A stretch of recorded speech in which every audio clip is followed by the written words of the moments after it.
Hello everybody, welcome to my channel drafting with blogs. आज के इस एपिसोड में हम करेंगे कि डीप नेकलाइन की कटिंग कैसे करनी चाहिए। इसके रिगार्डिंग जितने भी क्वायरीज होंगी, जितने भी डिफ़िकल्ट पॉइंट्स होंगे, वो मैं सभी सॉल्व करने की कोशिश करूँगा। तो चलिए शुरू करते हैं आज का टॉपिक, डीप नेकलाइन। सबसे पहले मैं आपको अपने क्लाइंट के जो मेजरमेंट्स हैं वो डिस्कस कर लेता हूँ। ये है शोल्डर 15 इंचज़, तो हाफ शोल्डर हो गया 7.5 इंचज़। चेस्ट 38 इंचज़ है, तो हाफ 1/4 हो जाएगी 9.5 इंचज़। वेस्ट 29 है, तो 1/4 हो जाएगी 7.25 इंचज़। हिप 40 है, तो 1/4 हो जाएगा 10 inches. Neck base to bust point, सबसे मेन मेजरमेंट जो है डीप नेकलाइन के लिए, हमारे को ये पता होना चाहिए कि नेक बेस यहाँ से लेकर के, नेक बेस से लेकर के तो बस्ट पॉइंट तक कितना मेजरमेंट है, और बस्ट पॉइंट से बस्ट पॉइंट तक कितना मेजरमेंट है। तो ये मेरे क्लाइंट के जो मेजरमेंट है ये है 9.5। नेक बेस से लेकर के बस्ट पॉइंट तक 9.5 इंचज़ है। बस्ट पॉइंट से बस्ट पॉइंट तक जो मेजरमेंट है वो है 8 इंच।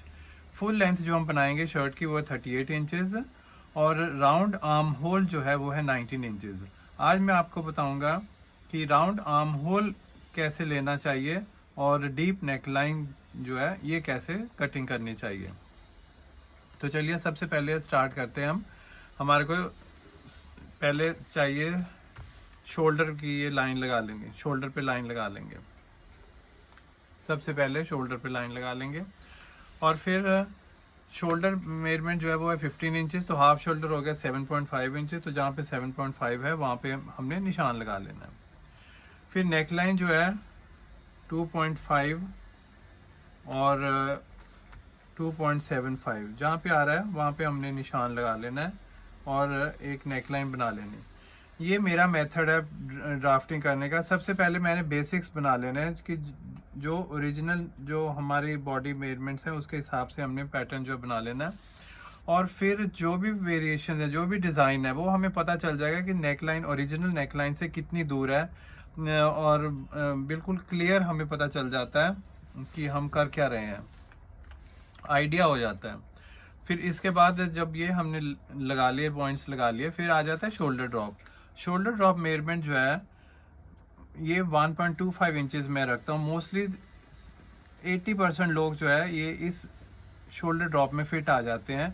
अगर किसी के ज़्यादा ही ड्रूपिंग शोल्डर्स हैं तो वो तो हो जाएगा 1.5 इंचज़, उससे ज़्यादा नहीं रखना होता। तो अगर कम है तो 1 इंच हो गया, या 0.75 इंचज़ रख लेंगे शोल्डर ड्रॉप, तो to be on a safer side, ताकि मेजॉरिटी जो है लोग जो हैं वो इस शोल्डर की कैटेगरी में आते हैं, तो ये फिटिंग ठीक आ जाती है। तो ये हमने रखा है 1.25 इंचज़, ना ज़्यादा छोटा है ना ज़्यादा बड़ा है, बिल्कुल मीडियम सा है। तो इसलिए ये शोल्डर ड्रॉप 1.25 रख करके और फिर नेकलाइन के साथ मिला दी। फिर नेक्स्ट पॉइंट आ जाता है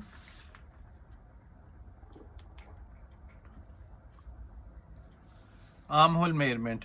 आर्म होल मेजरमेंट, ये ध्यान से देखिए आर्म होल का क्या ये है, क्या फॉर्मूला लगाएंगे हम। राउंड आर्म होल मेजरमेंट वो है 19 इंचज़, इसको 3 से डिवाइड कर लेंगे तो ये आ जाएगा 6.33। तो प्लस 1 इंच करेंगे ईज़ के लिए, क्योंकि मार्जिन भी तो छोड़ना होता है कुछ ईज़ बाजू घुमाने के लिए, तो वो हो जाएगा 1 इंच। तो ये हो गया 7.3, तो to the nearest whole number हो गया 7.5। तो 7.5 जो है ये हमने यहाँ से लेकर के यहाँ तक पहले सीधी लाइन लगा लीजिए, फिर 7.5 इंचज़ जहाँ पे आ रहा है वहाँ पे हमने निशान लगा देना है। शोल्डर ड्रॉप से नीचे ये हो गया 7.5 इंचज़।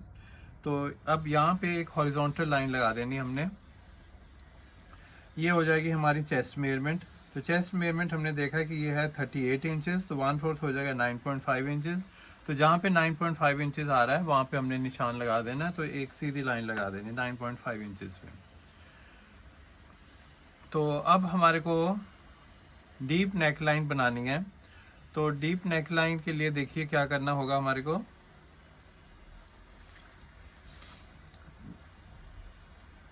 यहाँ से लेकर के बस पॉइंट जो है वो है 9.5 इंचज़, तो 9.5 जहाँ पे आ रहा है वहाँ पे हमने एक निशान लगा लिया। तो यह बस पॉइंट टू बस पॉइंट 8 इंचज़ है, तो ये हमने 4 इंच पे निशान लगा लेना।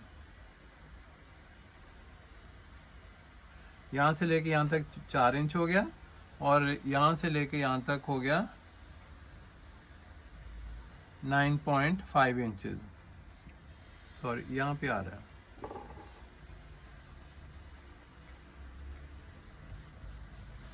तो यहाँ पे मैंने निशान लगा दिया। यहाँ से लेके यहाँ तक 9.5 और यहाँ से लेके यहाँ तक 4 इंचेस। तो ये निशान लगा दिया मैंने, बस पॉइंट का निशान लगा दिया।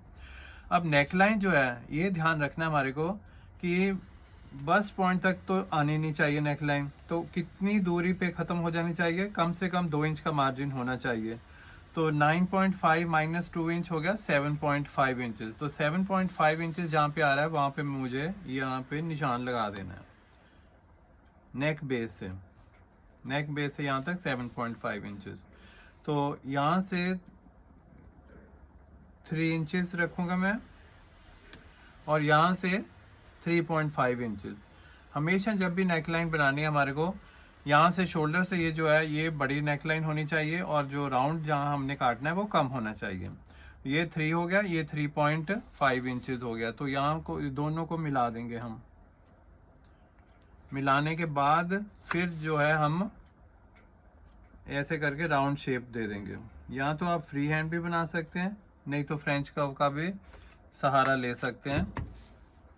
देखो मेरा बिल्कुल सेम टू सेम आ गया, वैसे बगैर फ्रेंच कर्व यूज़ किए ये बना दिया हमने, कर्व बना दिया। तो ये तो हमारी हो गई नेक लाइन। तो अब शोल्डर रह गया। शोल्डर कितना कम होगा, क्योंकि ये यहाँ पे बायस हो जाता है।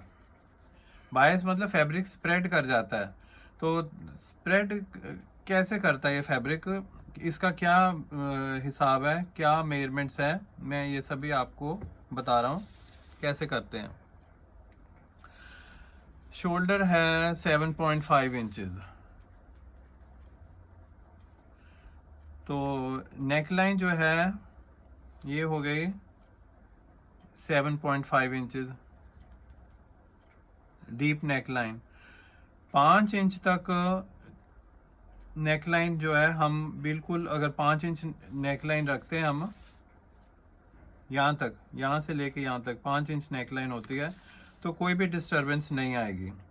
हमें कुछ नेकलाइन या शोल्डर मेजरमेंट चेंज करना नहीं पड़ेगा। जितनी 5 इंच से ज़्यादा होगी उतना हमारे को फिर शोल्डर मेजरमेंट कम करना पड़ेगा, क्योंकि स्प्रेड करेगा ये। तो कितना, इसका क्या हिसाब है, एक बार आप ध्यान से सुन लीजिए इसको कैसे मैनेज करते हैं। अगर 5 इंच से ज़्यादा है, 6 इंच हो गया। 6 इंचेस अगर नेकलाइन लंबी है तो कितना बढ़ गया, 1 इंच बढ़ गया। 1 इंच बढ़ गया तो ये कितना हो जाएगा, 1 सेंटीमीटर कम हो जाएगा शोल्डर। 1 सेंटीमीटर कम हो जाएगा शोल्डर। 1 सेंटीमीटर का डिफरेंस आ जाएगा।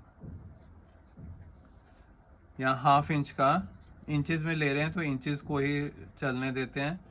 तो 5 इंच से 6 इंच अगर हो जाती है नेकलाइन, 1 इंच बढ़ गई नेकलाइन, 1 इंच बढ़ेगी तो आधा इंच जो है शोल्डर कम कर देंगे। 7.5 का बन गया 7 इंच। फिर 7 इंच अगर नेकलाइन है तो फिर कितना बढ़ जाएगा, फिर 1 इंच और, फिर 7 इंच नेकलाइन बढ़ गई तो कितना डिफरेंस हो गया, 5, 6, 7, 2 इंच का डिफरेंस हो गया।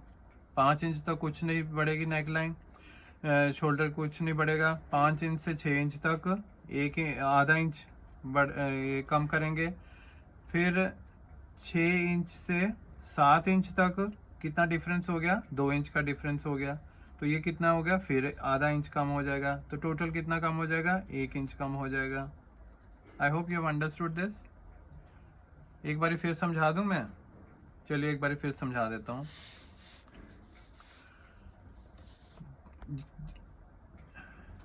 जितनी नेकलाइन 5 इंच से ज़्यादा होगी उतना शोल्डर जो है आधा इंच कम होता जाएगा।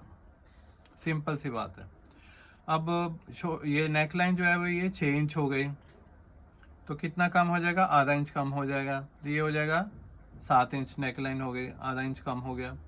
फिर 6 से 7 इंच अगर हो गए, 5 इंच से कितने ज़्यादा हो गए, 2 इंच फ़र्क पड़ गया।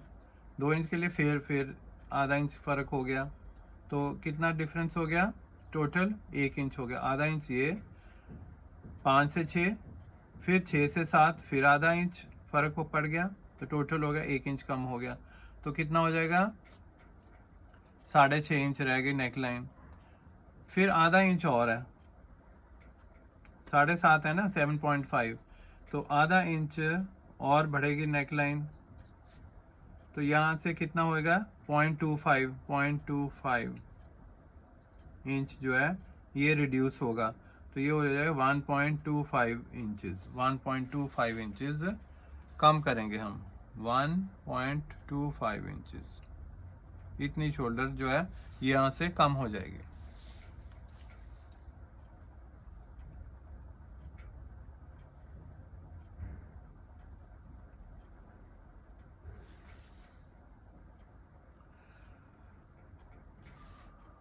ये हो गया अब 6.5 इंचेस,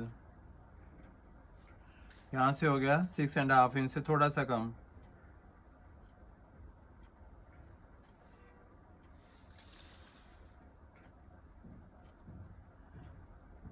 6.5 से थोड़ा सा कम, 6.5 से थोड़ा सा कम।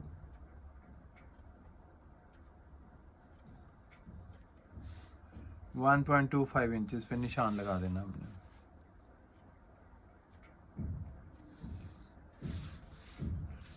इस तरह निशान लगा देना। तो अब हमने आर्म होल बनाना है।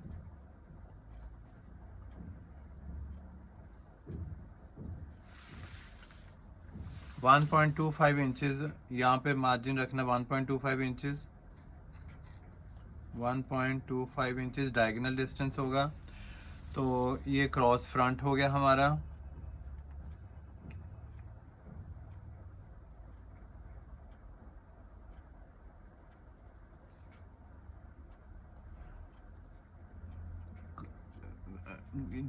जितना शोल्डर है उससे हाफ एन इंच कम, हमेशा क्रॉस फ्रंट जो है हमेशा हाफ एन इंच कम होगा।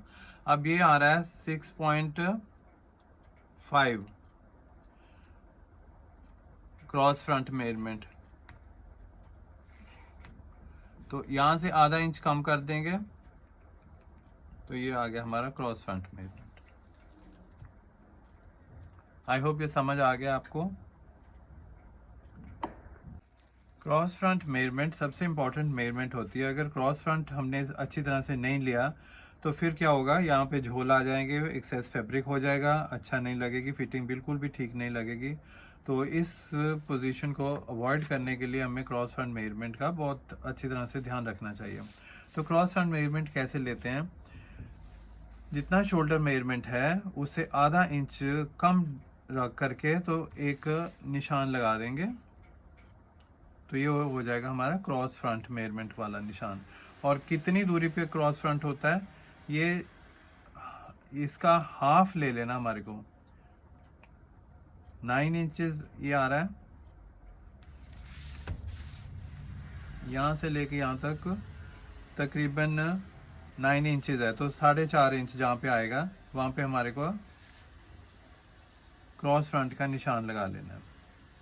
I hope you have understood this. तो एक निशान इधर लगा दिया, एक शोल्डर जहाँ पे हमारा फिनिश हो रहा है यहाँ पे निशान लगा देना है, और यहाँ पे जो हमारी बस्ट मेजरमेंट है यहाँ पे निशान लगा देना 9.5 पे। तो इन सारे पॉइंट्स को ज्वाइन कर देंगे,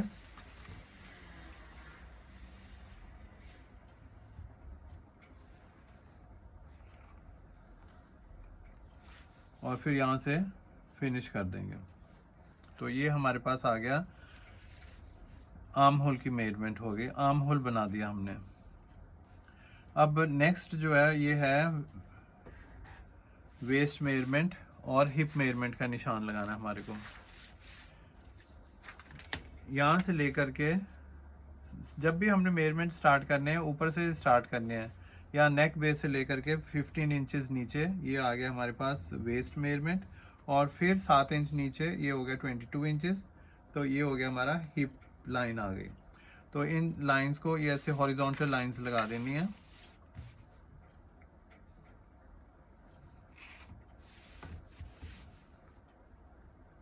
इस तरह से हॉरिजॉन्टल लाइंस लगा देनी है। और इन हॉरिजॉन्टल लाइंस पे अब हमने जो मेजरमेंट्स हैं हमारे क्लाइंट के वो लगा देने हैं। वेस्ट मेजरमेंट है 29 इंचेस। तो 29 इंचेस मतलब 7.25 इंचेस। 7.25 इंचेस हो गया। ऑल राउंड वेस्ट मेजरमेंट 29 बन जाता है। और फिर 1 इंच डार्ट के लिए हो गया 8.25 हो गया। To the nearest whole number हो गया 8.5। तो जहाँ पे 8.5 आ रहा है यहाँ पे हमने निशान लगा देना है वेस्ट के लिए। और फिर हिप मेजरमेंट के लिए 10 इंचेस, क्योंकि 40 inches all round hip measurement है तो 1/4 हो जाएगा 10 इंचेस। तो यहाँ पे निशान लगा देना। अब सारे पॉइंट्स को जो है इस तरह से मैच कर देना है। ड्राफ्टिंग का एक और रूल मैं बता दूं आपको, कभी भी हमने जो भी लाइंस लगानी है ऐसे बिल्कुल स्टीप कॉर्नर्स जो हैं ऐसे कॉर्नर्स नहीं होंगे, इनको हमने ब्लेंड कर देना होता है। ऐसे राउंड शेप दे देनी होती है इस तरह। इस तरह से हमें ब्लेंड कर देना होता है।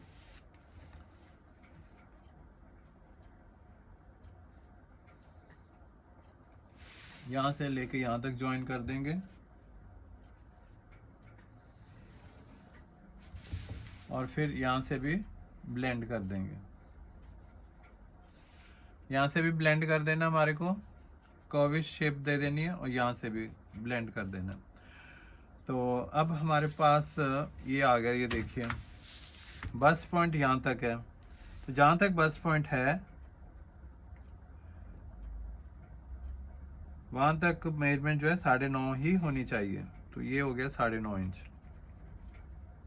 तो अब इस लाइन को करेक्ट कर लीजिए। लेग शेप पर लेकर के इन पॉइंट्स को इस तरह मिला देना है हमारे को। यहां से लेके यहां तक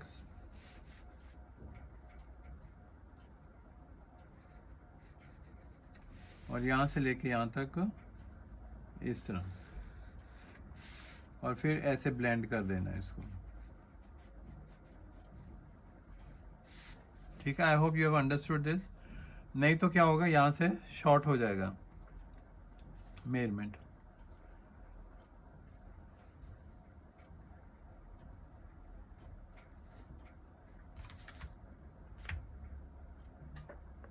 इधर मैं आपको एक और इम्पोर्टेंट बात बता दूं कि जब भी हमने ये गारमेंट बनाना है, डार्ट वाला गारमेंट बनाना है, सेमी फिट गारमेंट बनाना है, तो आपको यहाँ पे एक डार्ट लगाना ही पड़ेगा आर्म होल पे। तो ये डार्ट जो है ये 1 सेंटीमीटर का डार्ट होता है। ये यहाँ पे होगा ही होगा, ये क्योंकि एक्सेस फैब्रिक यहाँ पे रहता ही रहता है, तो इसलिए यहाँ पे डार्ट होगा। अगर हमारा डिज़ाइन जो है वो ये परमिट नहीं करता डार्ट, तो फिर हमें क्या, तो हमारे पास दो सिचुएशंस हैं। अगर हम डार्ट स्टिच करते हैं या अगर हम डार्ट नहीं स्टिच करते। अगर हम डार्ट नहीं स्टिच करते, सीधी लाइन ही लगा देते, हमने डार्ट यहाँ पे नहीं लगाना, बस लाइन पे हमने डार्ट नहीं बनाना, तो फिर यहाँ से हमें 1 सेंटीमीटर कम कर देना पड़ेगा मार्जिन। तो यहाँ से फिर ये राउंड शेप लेकर के ये लेग शेपर के साथ वेस्ट के साथ मिला देना पड़ेगा हमारे को। तो अगर हम डार्ट स्टिच कर रहे हैं तो फिर 1 सेंटीमीटर हमें यहाँ पे बढ़ा देना चाहिए और फिर बढ़ा करके हमें ये जो है ये लाइन लगा देनी चाहिए। I hope you have understood this thing. तो बाकी तो एज यूजुअली है। नीचे जो साइड सीम है इसकी जो सीम अलाउंस है ये होगा 1.5 इंच,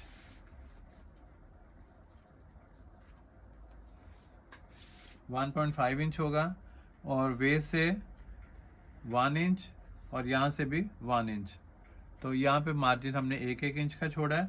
हिप से हमने, क्योंकि हमें साइड सीम जो है वो लगानी होती है, तो इसलिए थोड़ा सा ज़्यादा फैब्रिक छोड़ना पड़ता है। तो 1.5 इंच से ज़्यादा छोड़ने की भी वैसे ज़रूरत नहीं है। 2 इंच तक, मैक्सिमम 2 इंच तक छोड़ सकते हैं फैब्रिक यहाँ पे साइड सीम पे। तो फिर इसको हेम के लिए 2 इंच जो है आप एक्सेस फैब्रिक हेम के लिए भी छोड़ सकते हैं। मैंने 1.5 इंच छोड़ा है, आप भी 1.5 इंच छोड़ सकते हैं। हेम अलाउंस काफ़ी होता है वैसे 1.5 इंच।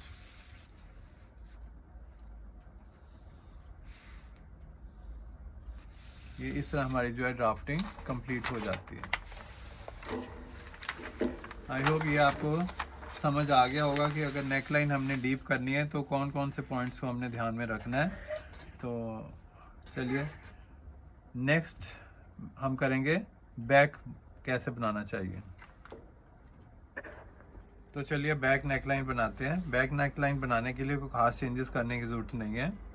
हमें ये डिसाइड करना है कि हमने कितनी बड़ी बैक नेक लाइन रखनी है। अब आज हम रख रहे हैं 9 इंचज़ लॉन्ग, तो नेक बेस से लेकर के, इसीलिए मैं नेक बेस जो है बेसिक ब्लॉक बना लेता हूँ, क्योंकि सारी चेंजेस जो है यहीं से करनी होती हैं। नेक बेस पे रखा और यहाँ से 9 इंचज़ जहाँ पे आ रहा है 9 इंचज़ मार्क लगा लिया, और यहाँ से यहाँ तक 3 इंच रखेंगे और शोल्डर वाली लाइन से 3.5 इंच रख करके ये निशान लगा लेंगे। फिर यहाँ से भी एक सीधी लाइन नीचे खींच देंगे। तो फिर हल्का सा यू शेप इस तरह से बना लेंगे। या तो आप पैटर्न मास्टर की हेल्प ले लें या लेग शेपर की फ्रेंच कर्व की हेल्प ले लें। तो फ्रेंच कर्व के साथ ये हमने बना लेना, ये कर्व बना लेना।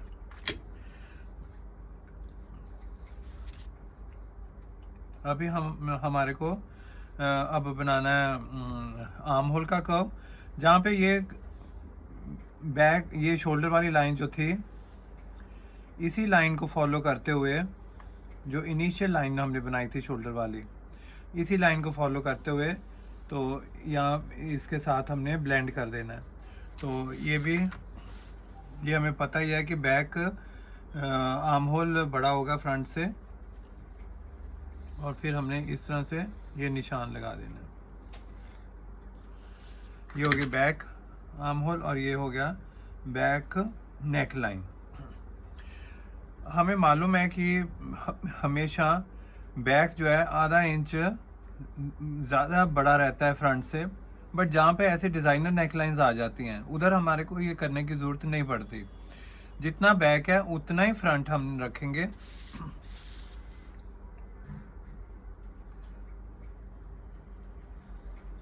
और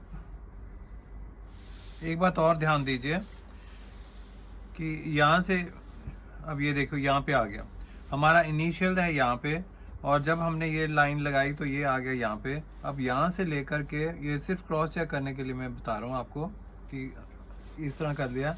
अब ये देखिए ये जो शोल्डर ड्रॉप आ गया हमारे पास, ये 1/2 इंच का शोल्डर ड्रॉप आ गया।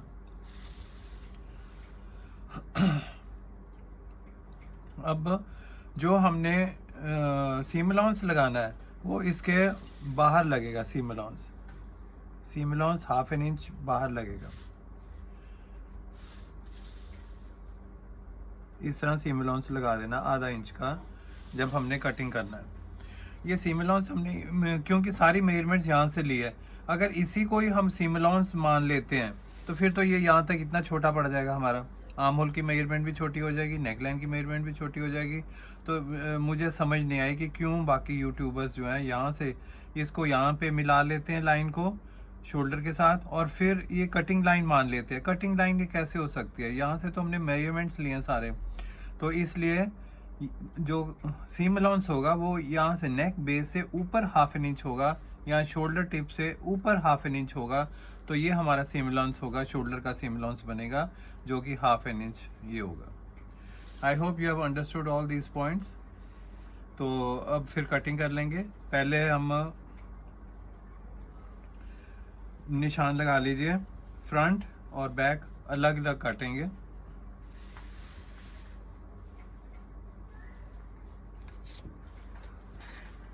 इस तरह से ये फ्रंट के लिए कटिंग कर लेंगे।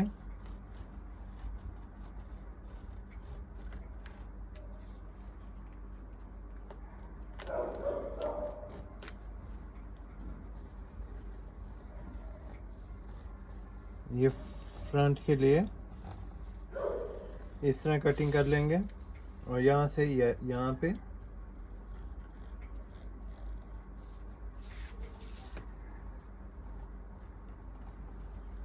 और नीचे तक ले जाएंगे।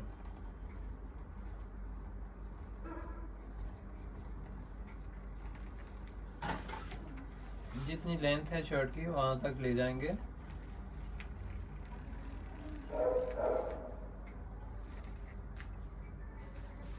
फिर जितना हमने सीम अलाउंस रखा है सीम अलाउंस वाली लाइन पे भी कटिंग कर लेंगे।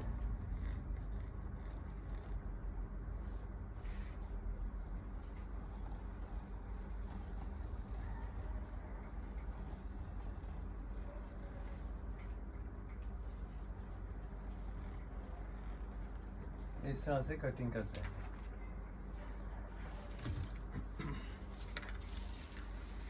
एक फ्रंट बन जाएगा। ये देखिए, ये फ्रंट की मार्किंग लगा दी हमने और ये बैक की।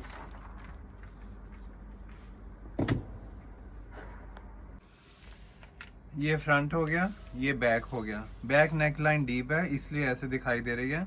ये बैक वाली लाइन ये यहाँ से ये बड़ी होती है। फ्रंट बैक आर्म होल की लाइन बड़ी होगी फ्रंट आर्म होल से।